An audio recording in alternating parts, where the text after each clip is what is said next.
Betting, your Premier League bookmaker. Bruce Betting, in store, online, and now on your phone. Please gamble responsibly. See dunlewy.net. You ain't shit! I wish I was 50 years younger and I'd kick your ass. Well, fans can be the harshest critics, you know. And they often are. A wife is often the harshest critic of her husband. I thought I was invincible. That's what you're trained to believe as a sports person. There was 4 million people in Ireland who knew much more about managing football teams than I did. When it comes to music, I can spoof at the best. Your sporting career is the best time you'll have, and you know you have to hang on to it for as long as you like, because everything else is pretty crappy. And this is not lines. Stephen Rothschild has never spoken to Jim McGuinness in his life.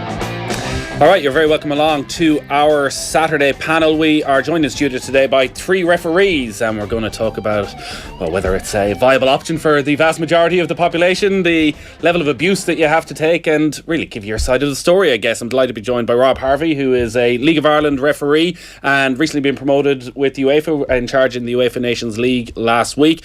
Brian Gavin is a former hurling referee, well, still at club level, but retired from the inter-county scene, a referee in 4 All-Ireland hurling finals. And Dudley Phillips, who former Pro 14 referee and now the head of refereeing in Ireland. Thanks a lot for coming into studio, lads. 53106 is the text number. We're live on all our social channels as well. The Saturday panel brought to you this afternoon with Screwfix.ie, championing the trade with a choice of over 20,000 quality trade products. Get your texts in. We're live on all our social channels. Leave your messages as well. Don't bring up decisions that went against your team from 5 years ago, or we could be here all night. Brian, you reached the top of your profession, even if it was an amateur profession, 4 All-Ireland hurling finals. If you knew then, when you were starting out in the journey, what you know now about what was going to entail and the difficulties, but also the high points, would you have still done it? It's very hard to know, because refereeing, like the lads might allude to in a few minutes, you don't start off when you get onto the local pitch and you start training, playing hurling and football or soccer or whatever your code might be. I'd say the last thing in your mind is when you're 15, 16, 17 that you're going to become a referee. Like, no one ever starts to become a referee at 14, 15 or 16. So I was lucky enough, maybe at 19 or 20, I'd done a challenge match, a local challenge match, and it sort of went well for me. And from there I was asked would I be interested in refereeing, and I said I'd try it, and I'll never forget my first referee. I hadn't even the proper referee's jersey. I had a Barbarians jersey from a rugby, going out to referee in a local game, and it sort of all escalated from that, and I was steeped at within 23 or 4 years of age. I was refereing a county final in football, and the following year I done the senior hurling final. So I progressed very quickly, lucky enough for my... Yeah. But as going back to your original question, no, I didn't. Did I ever think... I remember going to matches in Croke Park, 94, 95, all them on the hill, falling awfully, and never thought that I'd be on the pitch facilitating any game, you know. Why do you think you progressed so quickly? I probably was... I'd say I was natural enough at refereeing, you know, I was always sort of... what do you mean by that, natural enough? What is the natural referee? It just comes to you. It's nearly like a lad playing golf or something. It becomes natural to him, like Shane Lowry would be the most natural golfer. It just came to him, you know. He had this natural ability. I wouldn't say I was brilliant straight away. Yeah. I listened and I learned, and I was with a lot of experienced people around me. I was lucky enough, Cartage Buckley from Clara, who was an All-Ireland senior referee, was around at the time, living in my town. So I was very lucky. I had very good advice from people as well growing up. But it came to me very quick that I progressed so quickly that within maybe 2 or 3 years of starting refereeing, I was refereeing senior finals in Offaly and then progressing to minor games in Leinster. So I snowballed very quick. So, and you have to be a young age if you're going to make it now, especially now these days. Yeah. Rob, what's your story? You were 4th official last night, I think, for Shamrock Rovers against Limerick. You were involved in a Nations League game last week. You're still obviously a young guy. How quickly has it all happened? Quite quickly, kind of similar enough to Brian. I was involved with my local schoolboy club as a player, as a coach, putting out cones, cleaning jerseys, a bit of administration as well. And then one weekend that we were 7-a-side games and a referee didn't show up, or a referee hadn't been appointed, so I just took the whistle, and a parent on the sideline of the team I was looking after was a referee and said, you know, you seem to be okay, you seem to enjoy it, why don't you go and do a course? So I did, and for a while I tried to balance the lot, but I found I enjoyed refereeing the most, and it had a lot tied in with it in terms of just keeping fit and meeting new people and maybe experiencing a match in a different way. So I would have been 17 at that time, and like Brian said about being young, you know, I was very young to get started in refereeing. I'd plenty of time to try and progress. I had good people around in both junior leagues and when I progressed onto the national league. So kind of more by like that by accident rather than design, getting into refereeing. So where does the enjoyment lie for you? Is it as the game is progressing? Is it the fitness element, or is it not blowing the whistle on 90 minutes and thinking, you know what, I got everything right there? It depends, really. Yeah, it depends. I mean, they say for a referee to have had a good game, he shouldn't be noticed. But I don't think that's necessarily true, because there are game-changing decisions to be made, and the referee will come into profile for that. But in terms of my own personal enjoyment, it's managing a game. That's our job, is to manage a game, is to try and ensure player safety, and help facilitate what's hopefully going to be a good game of football. So if that's happened and we come off the pitch with that done, then usually we're happy. Is Dudley the enemy in this trio as a head of refereeing? Is for any rugby referees who are listening in, you don't want to see your phone number coming up on a Monday morning, I'd imagine? Well, it happens, all right. Unfortunately, it can happen, but not too often. What's your background? Not too dissimilar to what the two lads have been talking about already. I was playing in my own local club, St Mary's, until I was about 22, 23. Wasn't enjoying playing as much. Had a conversation with a club mate who was pretty persuasive about getting me involved in doing something else, trying to get me to go down the road of either coaching or refereeing, as the club were trying to provide referees for the good of the game. It coincided with an IRFU tag league that was starting in the club at the end of the season, so I decided to do that, and I enjoyed it. Never given a refereeing second thought. As far as I was concerned, they were appointed, they turned up and they left. But this was a whole new world for me. I started within the Leinster referees the following season, and it just snowballed from there. And here you are, head of refereeing. I am now, yeah. So rugby referees, the way they're certainly treated by players and even by fans as well, probably seen as setting the standard in this country anyways, compared to Gaelic games and compared to soccer. From what you hear, though, from referees on the ground in rugby, are there similar issues there that the soccer and GAA referees face in terms of aggression from players, in terms of aggression from supporters, the same difficulties, or actually is being a rugby referee a little bit easier? No. In one word answer, I don't believe so. I think each of the games pose their own difficulties. Unfortunately, I think disagreements with players, coaches and supporters will always happen. No matter what decision we make, at least 50% are going to think you're wrong, and the other 50% will think, well, we got away with that one, or you're right. I think what we try and promote within rugby is a two-way communication channel, particularly on field, where we'll communicate in an appropriate way and at an appropriate time to a captain to explain why we've reached the decision. It doesn't mean that we're trying to open into a debate about that particular decision, but look, that's it, now let's move on. And I'm sure the lads will agree, it's all about trying to change that player behaviour to facilitate that game. The communication issue, Brian, seems to be one that crops up a lot when we talk to players, both on the record and off the record, about their issues with referees, and a perception at times that there's an arrogance among referees that they won't talk them through a game, they won't explain their decision, they won't explain in advance what they're expecting from a game to flow. Is that a fair criticism at times? Oh, it certainly is, and you know, we wore on our sleeve of our jersey, give respect, get respect. So you'd have to be courteous if a player asks you a question, but it depends on the manner, the way the player asks the question too. That would have a lot to do with it. You know, his tone of voice or the way he's asking the question. I'd have no problem answering the question or explaining my decision to anybody once it's asked in the manner it should be asked.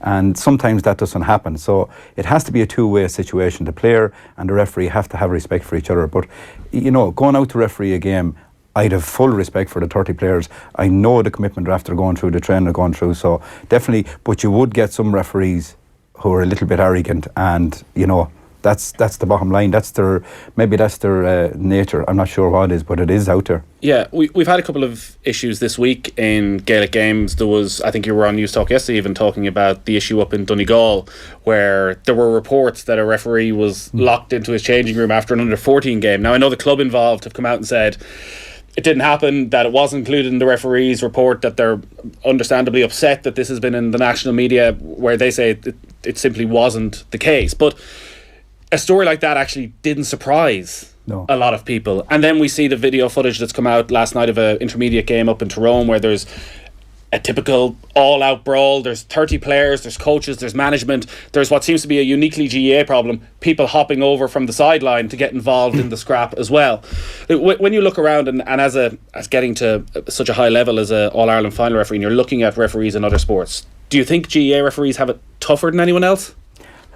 I'd say it is a tough sport to referee. Football and hurling is difficult. It depends on who's refereeing, but just to take on the incident, we'll say, in Donegal, and in fairness, the club are right to come out and speak if that didn't happen, maybe. But it is an example of what does go on, and there's so many incidents that we don't hear about.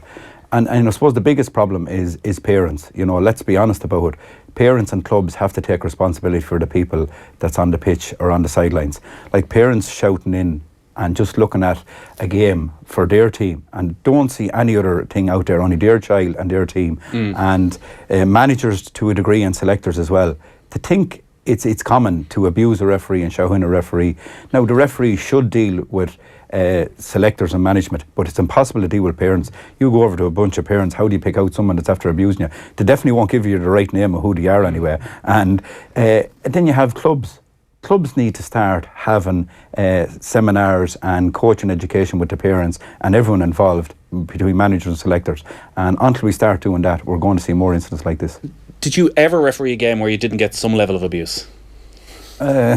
You always, Croke Park is great because you can't hear it. You know, so several games in Croke Park I never heard the abuse. Of course, every game you will. You always have some lad that thinks you have something against their team, and really all you're doing is to go out, facilitate a game, and try and get off out of there without any hassle. But the games that go well for you, really enjoy them. But the games that get nasty and out of hand, they're not so nice. I think it's probably also fair to say that you don't hear half of it. No. Yeah. Because you're concentrating on what you're doing. Right. Becomes white noise after a while. Yeah, You become hardwired just to... Yeah, I do. I think it's kind of a self-preservation thing, really. You know, our crowds in the main would be ranging from about 1,000 to 4,000 or 5,000. Maybe for a Dundalk and Cork, you might get 6 or 7. And if you're in close proximity when the game is stopped, you'll hear something. But generally, it's noise. And I think the players are the same. I think the players tend not to pick up if there's criticism coming for them, unless it's from the whole stand or something. But were you ever affected by it during a game? No. I mean, things will be pointed out to you. Sometimes an assistant will hear something from behind him and he'll laugh about it. He'll tell you later, somebody said this about you, I thought it was hilarious. But you don't pick it up. But you don't have the time, I think. But I can only speak for how quick I feel. Soccer moves as a game, but you don't have time to dwell on what's being said or even consider it. You know, your job is to referee, and that's your first instinct. And what about when the game finishes then? So you were referee at a game, 10 days ago between Shamrock Rovers and Dundalk, which had a fairly controversial finish. There was a penalty kick in, what was it, the 95th minute? 94th minute, Dundalk weren't happy about it. Obviously Shamrock Rovers were over the moon. The managers are angry afterwards. I'm sure there was conversation. Like, what happens after a situation like that for you? Do you want to talk to Stephen Kenny? Do you want to explain your decision? Or absolutely. I mean, and look, in that circumstance, it's not, for me, it's not a controversial penalty. For a lot of people, it's not. I don't read what Dundalk would think or what Shamrock Rovers would think, because that's not my job. My job is to referee that game. In terms of that penalty kick, you expect players to be passionate. You expect them to be disappointed. You know, it's a draw. It's very close to the end of the game, and one team concedes a penalty. And when the title race is so close in our league, that's a big decision for them. So I accept that they'll be disappointed. I accept that they'll be annoyed and that they'll want to try change my mind. But there's a natural amount of that. Then there comes a point where it's not acceptable. In terms of management, I mean, I think we're quite fortunate in the League of Ireland at the moment. The vast majority of managers are very can be very calm and collected when it comes to having a discussion after. Obviously, they can't talk to us on the pitch, but very many of them will come to you after the game. And going back to what Brian said about respect with players, if a manager comes to me in a calm manner after a game and asks to talk about a decision, I've absolutely no problem. But if they're coming to just simply give out about a decision that they don't accept, then you know, we can't do that. We've 200 odd decisions in a game that might be wrong, might be right. But just to go back to your original point, some managers shout in at matches and players hear this, and next thing they start getting on to you as well, and they think their manager is gospel. Like, you know, every manager in the country now, in Ireland in particular, is probably getting a fee out of it. The players and referees are certainly not. So they're listening to what the managers and selectors are shouting in, and then they add into it, and they're only really adding fuel to the fire, if you know. So the quicker, I just have a habit, if I hear anything from the sideline, I deal with it now. But obviously, so what if you hear a referee manager shout something at you? Yeah, I will go over and politely give him a warning or whatever way I want to give it, and the next time then he's out of the ground or up behind the fences, we say, you know, that's, if you don't do that, you're in for an awful next 40, 50 minutes, whatever you have. I know, Rob, you're saying that you don't read the papers. I'd imagine you're not going out to look and see what the general reaction has been. But after a game like that, where it is, as you say yourself, such an important decision in a title race, like, are you rushing home trying to watch it back to make sure that you've got the decision right? There's always, I mean, we were talking before the game about how we conduct reviews amongst ourselves, both as management and as officials. I will always watch games back, if there's been a big decision or not. It's the best way to learn, is to look back at your performance. So I was waiting for the clip to arrive or the match to be shown, but your gut instinct, you know, when you're refereeing for a number of years, after a while, you start to get a feeling, and I was calm enough waiting for the clip to be shown, because I said, in that exact moment, my gut instinct was to give a penalty. My gut instinct, it was it wasn't a fair challenge. So yeah, there was a little bit of waiting to see the clip, but would I have read the comments underneath? Probably not. No, probably not. Like, I suppose Dudley can talk on this, like the review official in rugby. If Alan Kelly, for instance, had it this year down in the Gaelic grounds with the goal, there wasn't, you know, it would be great for the sake of 20 seconds. And maybe if you had it that night, whether you were right or wrong. That's why we envy rugby. Huge tool. You know, it is a huge asset to have. Like, every game is televised. Surely can be someone sitting for the sake of 20 seconds, you know, but Dudley might explain more to us. The role of the TMO has evolved over the last number of years. Yes, statistically, I don't know if you've done research into this, have you, and say the amount of wrong decisions that are made, has there been a dramatic decrease because of the TMO? I don't know. I wouldn't have the stats in terms of the outcomes in that capacity. But I think the ability to use it as a safety net to ensure that we get as many correct outcomes as possible. That's the primary objective of it. I mean, you know, we were talking earlier about every game is so different, but the games are getting more technical, faster. But we're still only one person on that field. And how do we go about making sure we're getting the right outcomes, and we're utilising the technology that's available to us in that capacity? Is that a difficult balance for you in your role as head of refereeing, when you are looking back on referees' performance, that it is still just one guy? Is it the technical things you're looking at? Is it how he referees the overall flow of a game? Like, what are the main things you're looking at? There's always going to be an element of, look, what did he get right, what did he get wrong? But we certainly try and look at the correct balance around, look, this is really good. This is what good looks like. How do we get more of this? And then we look at other areas of the game and think, okay, well, how could we have bettered an outcome here? Was it down to positioning? Was it down to a lead up to a scenario? Trying to take a step back and look at the bigger picture.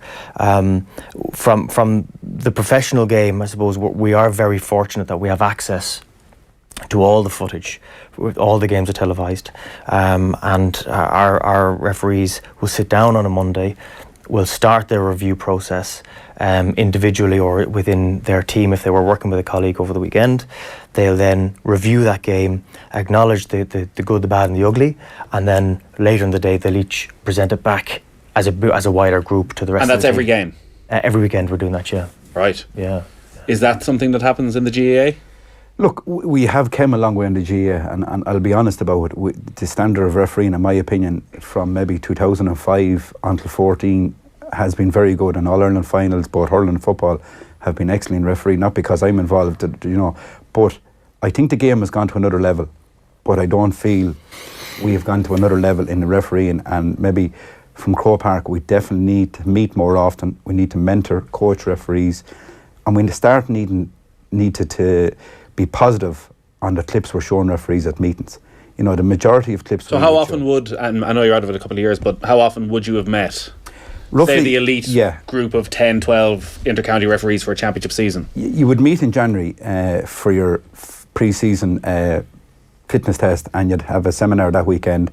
You might meet then every 3 weeks, roughly, and a training session as well. So every 3 weeks, I think at the level, especially coming into championship, is probably not good enough. And, you know, the referee needs, after his game of a Sunday, in my opinion, needs to meet someone of a Tuesday or Wednesday to go through his match with him and give him advice and help him out. And at the moment, that's not there. I would hope in the foreseeable future that this would happen, and we start getting more professional about it, because the players have nutritionists, they have dietitians, they have physios, they have a fitness trainer, they have a coach. They have all these. The referee is sort of... Are you on your own? You are to a point, but it's good to go to Abbottstown where we train, and it's good to have a collective training sessions. The training sessions are as good as you'll get out there, but we don't do it often enough. And, you know, we sort of put all our eggs in the basket of a bleep test that we run twice a year, which is... It's disappointing that way, but the collective training sessions are excellent.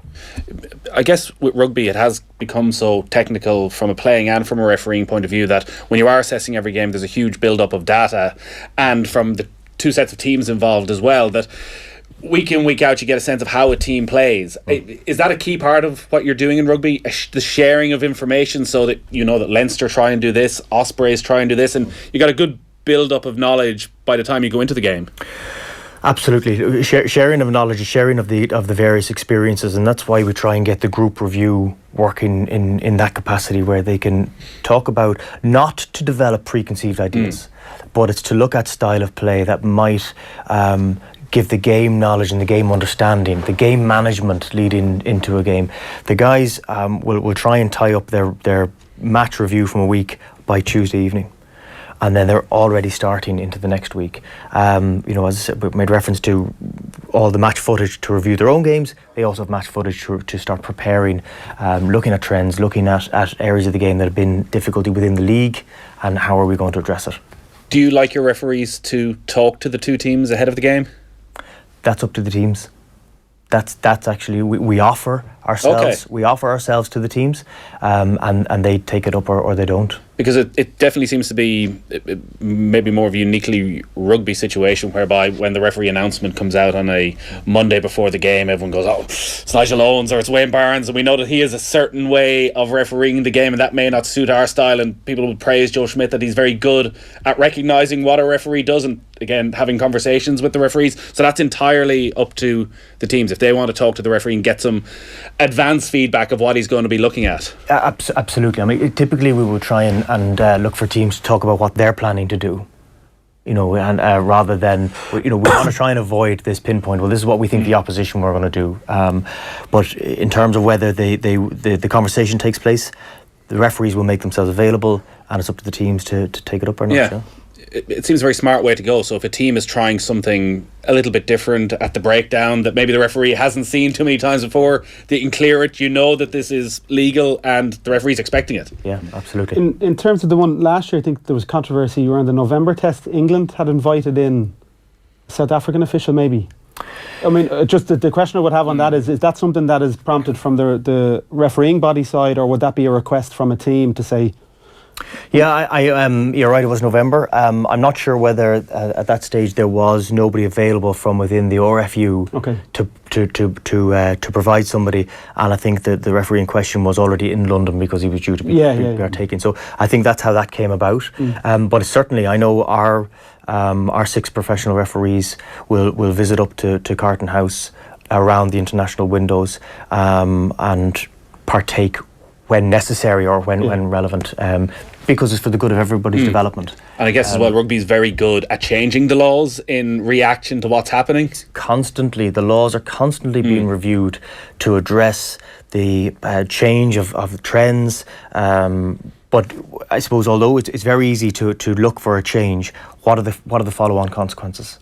What might this actually result in? So that there are law review groups that work on an ongoing basis looking at potential changes. Brian, would you talk to teams before a game starts? No, and I suppose just to follow, you would have a word with maybe the 2 captains for the toss and just tell them what you're expecting. You know, some referees do that, and more don't, you know that. And could that be, because quite often when you're watching on television from afar, you'd assume that's a Good clean game, lads. Yeah. Would it be a bit more technical than that? It would, and like I think a brilliant initiative should be, I think 2 or 3 referees should go to each county in February and March when the National League is on and give it to the teams from a referee's point of view, go through video clips, have a look, and let them ask you any rules they want if they're not certain, and you explain what you're expecting. I don't feel you could do it in championship time because there's too much at stake then, but I definitely feel you could do it. And you're explaining the rules then, and the players are getting the knowledge then from the referee's point of view, and managers and selectors. And we don't do it often enough. Now, you would see referees going to do inter-county challenge matches during the year, and maybe a manager might ask them to come in and have a word with a few players after the game. But Spain might have been penalised. Yeah, but then stories go out like, well, such a referee was in such a county, so no wonder that's why they won. And that's what that has. Yeah, because I thought there was definitely a yearly get together of all the inter-county managers in hurling, and that the referees' body went and presented their ideas, and well, the stories that would come out was that there wouldn't be much agreement between the managers as to what was a foul and what wasn't. So I presume, now I wasn't at that meeting, but I presume Croke Park would show the managers the video clips they're showing us, and we have the zappers to vote whether it's a red card, yellow, black, or it's a free or not a free. And I think the mixed message was unbelievable. So it just shows. Even from referees? No, this was management. Yeah, the managers. Like, so you could have maybe 25 people in the room, and there was 4 voting for yellow, 5 voting for red, and so on. So that, I think, was all over the place. So there's a problem straight away where you can't even get managers or anyone to agree on it. I think we were saying this beforehand about consistency. That always seems to be an argument from players about, referees aren't consistent. We just want you to be consistent. Even if that's not your aim with a group of managers to show that, maybe you want them to see that this is a yellow card, this is a red card. But if you've 20 odd managers in a room and the opinion is split, that actually can be the best educational tool to show, okay, look what we're up we against. Can't get agreement in the room here, and you've one guy on the pitch to make the decision and he can't make all 3. So the James McGrath situation earlier this year was obviously very interesting in a lot of ways, where some people would just feel that he threw his toys out of the pram, where he decided he was stepping away from the inter-county game completely because he didn't get the All-Ireland final. I guess it did give us an insight, though, that maybe we don't think about with referees, that there's a lot of ambition there. You want to be the best you can be. Like, for you wanted to get to an All-Ireland final, and imagine for you as well, Rob, that at the stage of your career you're at, like, you're thinking, like, your ambition is like a player, you want to get to the Champions League, imagine. It is, but you can't make it your only. It has to be staged. The opportunities for Irish officials to get to the later stages of Champions League are very minimal. Why? The simple things, the elite category, so UEFA would have 4 category of official. Elite category would be the guys from the Premier League, Germany, France, Italy, Spain. Every now and again it would be a referee from a country maybe not as strong. So they're the guys that are in charge of the bigger games. Their countries have maybe 60, 70 cameras at a game. They have VAR, they might have additional referees behind the goals. So they're doing a lot of things that are going to be expected of them when they go out into Europe. In Ireland, we use additional referees on a number of games throughout the season, but not every week. We don't have VAR. We probably won't have VAR in terms of the cost factor of it for our league. So you've never worked with VAR? Never worked with VAR, no. Worked with additional referees numerous times, but never worked with VAR. So that is obviously... And it's going to be a factor. And I mean, if you look at how football is progressing now, we've tremendous success with VAR in the World Cup. UEFA are monitoring VAR, and it wouldn't be surprising to see them use VAR in the near future, because I think we were talking about statistics in terms of decisions, refereeing decisions. In the previous World Cup had been over 97%, and then after VAR it's gone up to over 99%. I mean... And still people weren't happy. But this is what we want. We're getting closer. We'll never get 100%, but we're getting closer. Yeah. Ambition within the refereeing ranks. Like, is there rivalry? Now that you're sort of stepped away from the inter-county scene, would you have seen James McGrath as a rival for you? Would you be looking at what he was doing? I suppose I was fortunate because I was refereeing most of the big games. And, you've lads under you then, they want to be that referee. They want to get the Munster finals. They want to get the Leinster finals. So their job is to look at you and see what you're doing right. Yeah, but we probably didn't give enough people enough games then when they're coming up along to give them that experience. And so if you get 3 or 4 chances, you have to take them. And some lads haven't taken them chances. And that's why maybe the same referees are getting the big games, because they're performing. And what do you mean by haven't taken them chances? You have to take, when your matches on television in particular in GA, you have to take your chance. That's when a lot of people is looking. And I don't mean a lot of people viewing the match. I mean people in Croke Park, committees in Croke Park are watching. You know, there is an advisor at the game now, and he used to be called an assessor, but he's an advisor now, so he advises the referee. But it's really, when your match is on telly, you have to be getting them fairly right, because a lot of people is looking, as I said, from the Croke Park committees. I suppose going back to James McGrath's incident, he had the most brilliant profile you'd want to get an All-Ireland final referee this year. He'd refereed 5 matches, he refereed the Munster final, the quarter final, all the criteria you want going into a final. And I suppose it looked almost certain when he wasn't involved in the 2 semi-finals, plus the replay. Now, there was a new CC committee in this year, so they were obviously going to change it. No one knew at the time. Everyone probably thought they were going with the same as normal. And I'd say even Fergal Horgan might have lost out, who'd done the replay in the semi-final. If that had to go better for him, he could have been considered for the final. But the committee went for James Owens. But I think not to involve James McGrath, a standby referee or linesman, was a huge mistake. For the simple reason, he had done everything nearly right that year. He had reffed the 5 matches that you'd want him to ref above anyone else. And I'd say he didn't handle it well. He knows that himself. Probably Marty caught him on the hop, let's be honest about him. And it didn't look well. It wasn't 6-1 news, and it probably should have been on the 6-1. But no one knows that more than James McGrath, and no one is more disappointed than James McGrath. He loved refereeing. He was a bit of a character like myself, and he's going to miss it too. But I feel he made the right decision to walk away. If they didn't trust him to referee the final, I don't think they would have trusted him next year. We're talking about refereeing on our Saturday panel today. We're joined in studio. That was the voice of Brian Gavin, the former hurling inter-county referee. We have Dudley Phillips, head of refereeing with the IRFU, and Rob Harvey, who is currently refereeing in the League of Ireland. 53106 is the text number. We're already getting a lot of texts in, and not too many of them from Dundalk fans, you'd be glad to hear. Rob, and we're live on all our social channels as well. Facebook.com/offtheball, YouTube.com/offtheball, or you can get us on Twitter. I should mention as well, Liverpool have gone 2-0 up against Spurs, an hour gone at Wembley in that game. We can actually hear about it. Mike Lawrence. Tottenham 0, Liverpool 2. The visitors doubling their lead here. Another sloppy goal for the home side to concede. They failed to deal with the ball coming in. The ball rebounded off a Tottenham defender who hit it against the post, and Roberto Firmino could poke home from close range. Tottenham 0, Liverpool 2. Yeah, so we'll have full-time reaction and analysis to come from 2 o'clock. We'll have Kevin Kilban, Dan McDonnell and Kieran Cunningham in studio throughout the afternoon. From your point of view then, Dudley, on that ambition and managing that ambition and giving opportunities, do you have sort of a process within the IRFU as to stepping stones for referees from AIL up to Pro 14 up to maybe getting to the very top to international level? Yeah, Nathan, we do. We have a solid structure, a pathway from entry level through each province, from level 1, 2 and 3 up into the national panel, where referees will then enter into, they will have come through a development programme each province, into the national panel, where they come in under the umbrella of our national referee development managers, our national referee manager and the development manager in each province.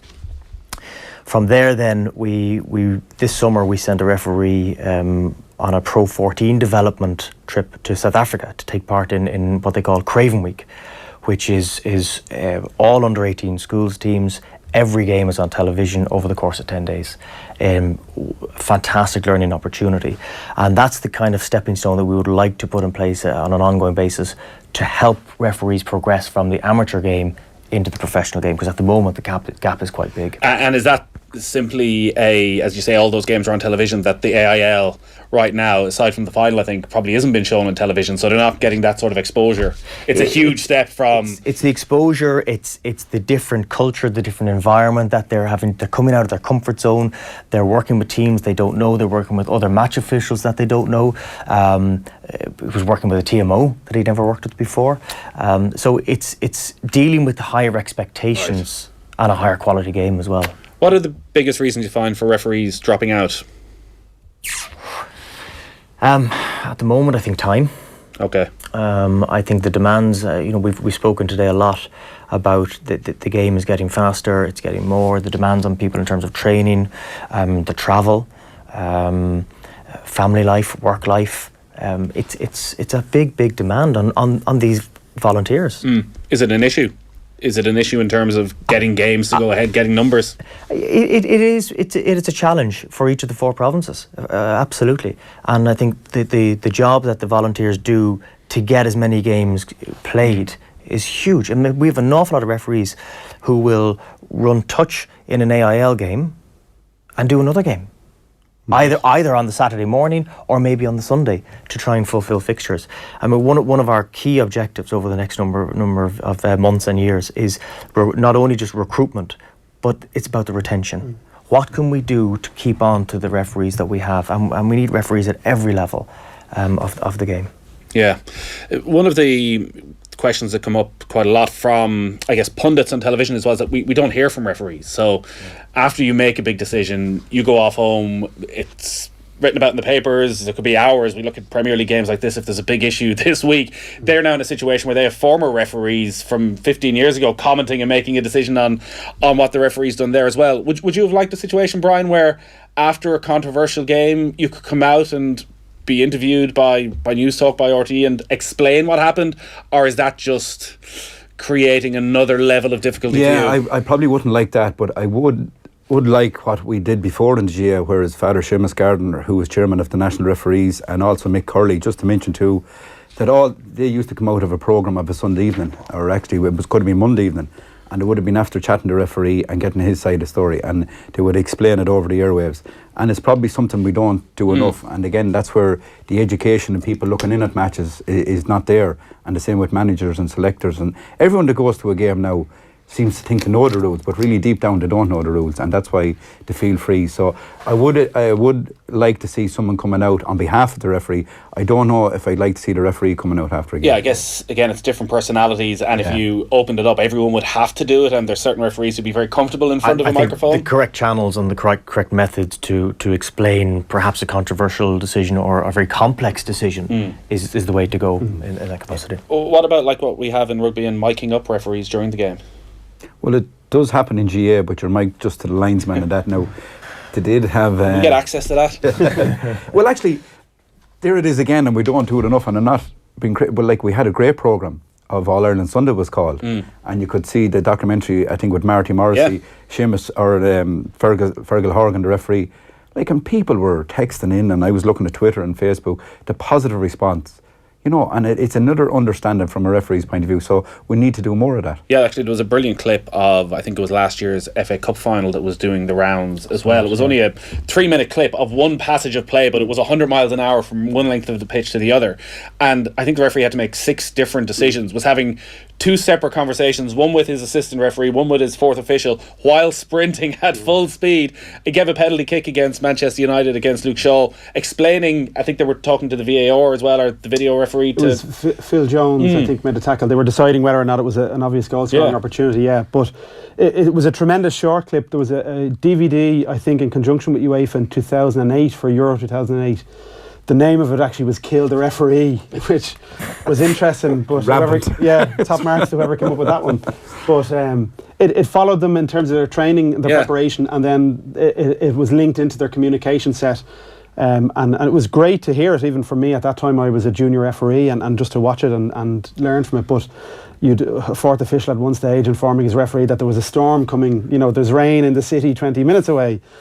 So it can be very useful for people on the outside and people involved who are looking to improve. But I remember, I've come across this on YouTube as well, I think in the early 90s, maybe BBC or Channel 4 put a microphone on David Ellery in a game involving Arsenal, a London derby, and I mean, I don't think... Not for broadcast. It aired, I think it aired once, and it was meant to be a series, and they had to take it off after one episode. So we'd have to be careful in terms of learning for people watching. It would be fantastic, but there is going to be, unfortunately... But actually, it would work on a two-way prong. The players would have to be careful what they're saying. Yeah. As well. So, maybe it could be trialled. I don't know. But again...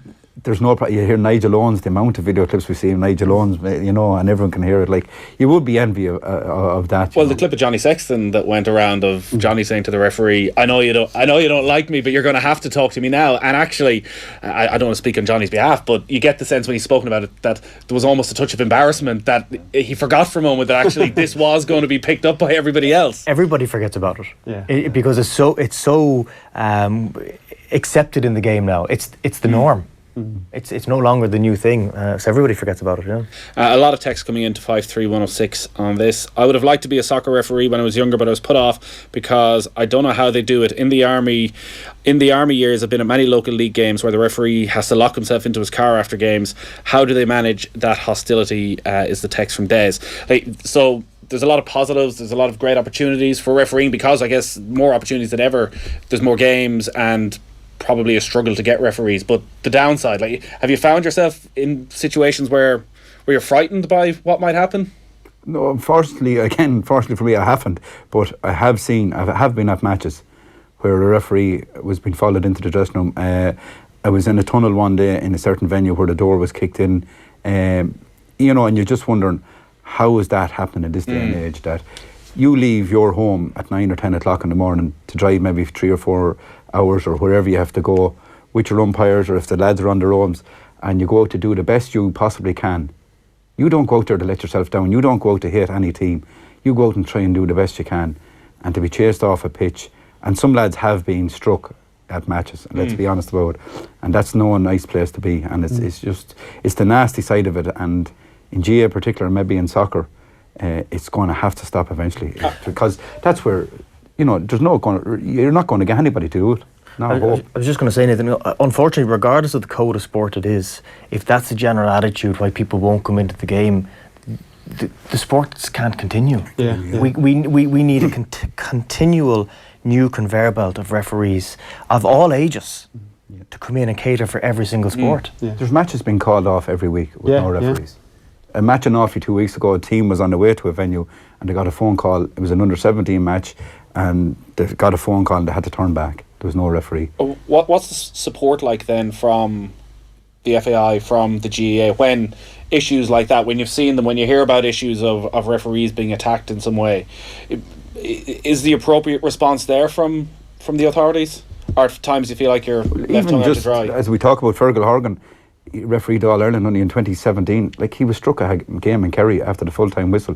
Now I don't think it was too, but for a player to think he can do that to a referee, that's just unheard of now. I think that the player, I don't know the exact ins and outs, but he's got a long suspension over it.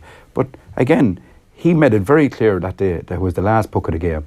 Now he probably shouldn't have done that. I wouldn't have said that, and blow the whistle when you want to end. But that's a very unfortunate situation. But I think Croke Park have made a phone call or two about that game. But I just don't know. The big issue I have is what's the criteria to be a referee anymore? What training and education is going on?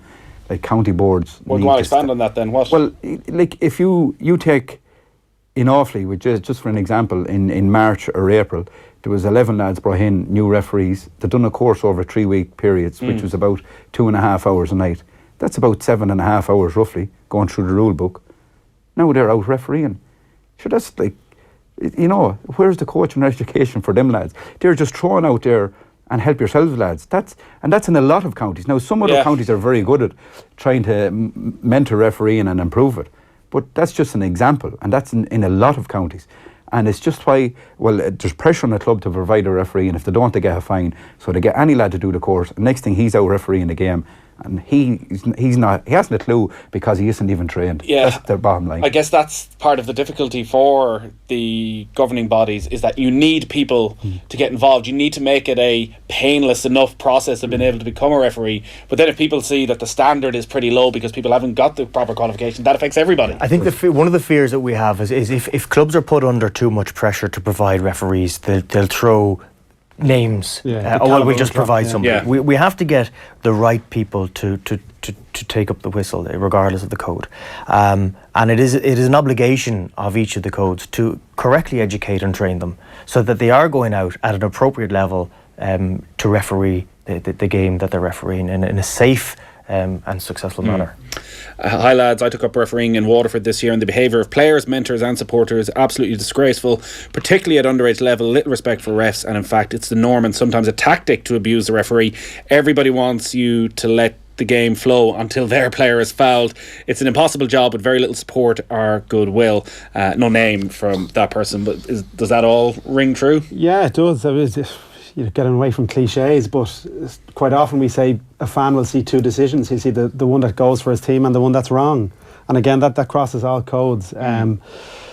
Yeah, it's difficult because people going to games have a vested interest in one team. I would love to know the percentage of a lad that starts referee in April.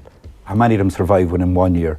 Well, in soccer, the majority of referees who give up do so in the first 6 months. I don't know statistics, but it's retention, and it's like that. They'll do I it. think you're going to go and enjoy it, and they'll do a course and you get your 30 or 40 euro. What good is that when the abuse you're going to get? So you're not trained, and that's why we don't.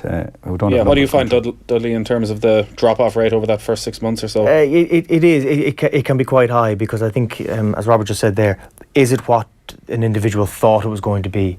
But again, I think the retention can be aided by the correct support structures to be put in place. And I know we encourage all our provinces to manage and mentor as many of these new referees as we possibly can, and make sure that they're getting the correct support structure. And slightly different one, what would you advise governing bodies to do to combat a referee's natural instinct for favouritism? For example, one team more local to the referee than the other, one team bigger than the other referee trying to encourage a team losing heavily, etc. Is there additional specialist training referees can get to somehow overcome this issue, says Tony in Athlone? I'll say you might get an odd referee. I can't speak for every referee, no more than the two lads that might have a favourite or live close to someone that might be afraid not to, but every referee goes out to do it. If the team's 15 points down, you're more likely to give them Of course you give them an odd free. You know they're not going to win, and you'll take a little bit of pressure off, but no, you can't be at that. Of course you can. Teams wear two colours and they all have numbers. So they're colours and numbers, not team names or personal or player names. And that's how you can help that as well. Yeah, that's a hard thing to do, I'd imagine, but I guess experience helps along the way. Cormac Sheehan watching on Facebook, I think the GAA and football could learn a lot from the way rugby referees are respected on and off the pitch. Do you look on jealously at I'm not going to lie, absolutely. I mean, I know that there's positives and negatives to all our sports, but certainly I work as a teacher in a school that is a big rugby school.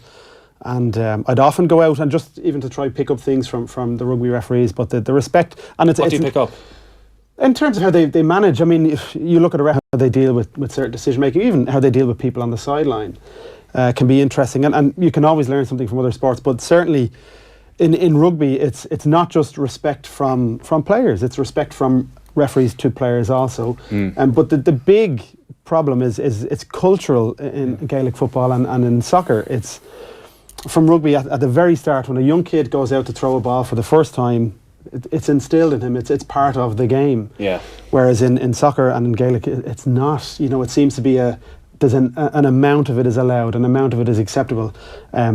Even with coaches, I remember in junior football, I used to think some of them just felt if they didn't shout at the referee, they weren't doing their job properly. You know, so certainly we do look on with envy, but I'm sure there's parts that we have a little bit better. A very good initiative from Crow Park through Pat Daly. It was the Celtic Challenge, where the referee would pick the best man of the match, or the man of the match, or the best player after, and he would present the player after the game with his trophy or whatever he won for the best player. So the referee, apart from refereeing the game, was looking at the best player, the most disciplined player, and the lad that didn't give him the most back chat. So that sounds like another level of pressure that maybe you don't need. That's where the favouritism issue comes in.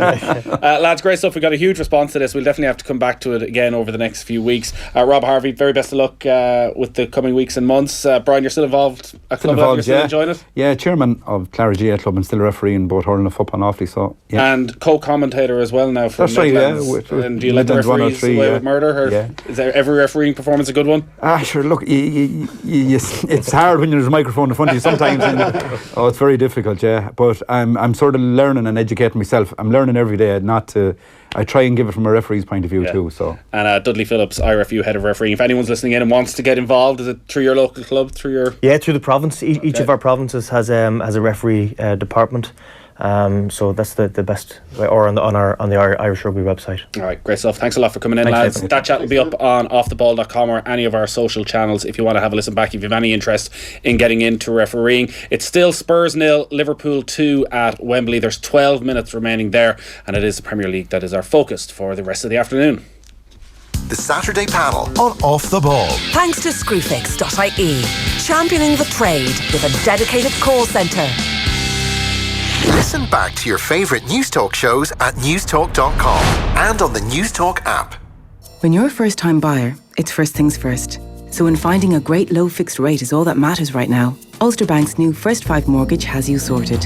We've 5 great benefits, including the lowest 2-year fixed rate in the market.